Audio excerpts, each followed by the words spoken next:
ഒരു കൊച്ചു ഗ്രാമത്തിലായിരുന്നു ചിങ്കിരി മുത്തശ്ശിയും കേളു മുത്തശ്ശനും താമസിച്ചിരുന്നത്. ഒരു ദിവസം മുത്തശ്ശിക്കൊരു ആഗ്രഹം, പുല്ലാനിക്കാട്ടിലെ ചക്കരമാവിലെ മാമ്പഴം കഴിക്കണമെന്ന്. എന്നാൽ അതത്ര എളുപ്പമായിരുന്നില്ല.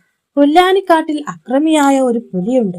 അതിന്റെ കണ്ണ് വെട്ടിച്ച് മാമ്പഴം പറിക്കുന്നത് അത്ര എളുപ്പമല്ല.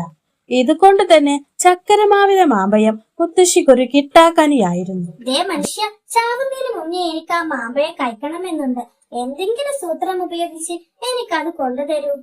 എടീ ചിങ്കിരി, നിനക്ക് മാമ്പഴമാണോ വലുത്, അതോ എന്റെ ജീവനോ? ഓ മനുഷ്യ, എനിക്ക് നിങ്ങൾ തന്നെ വലുത്. നിങ്ങൾ അത് കാട്ടിൽ പോയി പറിക്കണമെന്നല്ല ഞാൻ പറഞ്ഞത്.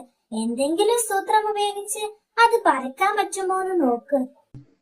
ശരി, ഞാനത് ശ്രമിക്കാം. അങ്ങനെ അയാൾ വീട് വിട്ടിറങ്ങി.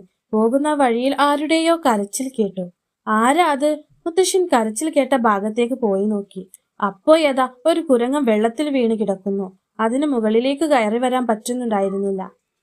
മുത്തശ്ശൻ കുരങ്ങനെ രക്ഷിച്ചു. തന്നെ രക്ഷിച്ചതിന് മുത്തശ്ശനോട് നന്ദി പറഞ്ഞു. അപ്പോൾ മുത്തശ്ശൻ ഒരു ഐഡിയ തോന്നി. എടാ കുരങ്ങ, നീ എനിക്ക് ചക്കരമാവിലെ മാമ്പഴം പറിച്ചുകൊണ്ട് തരുമോ? എന്റെ ഭാര്യക്ക് അത് കഴിക്കാൻ നല്ല ആഗ്രഹമുണ്ട്. അതുകൊണ്ടാ.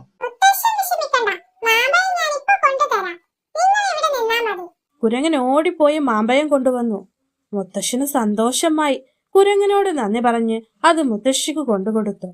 മുത്തശ്ശിക്ക് നല്ല സന്തോഷമായി. അല്ല, നിങ്ങൾ എങ്ങനെ ഇത് സംഘടിപ്പിച്ചു?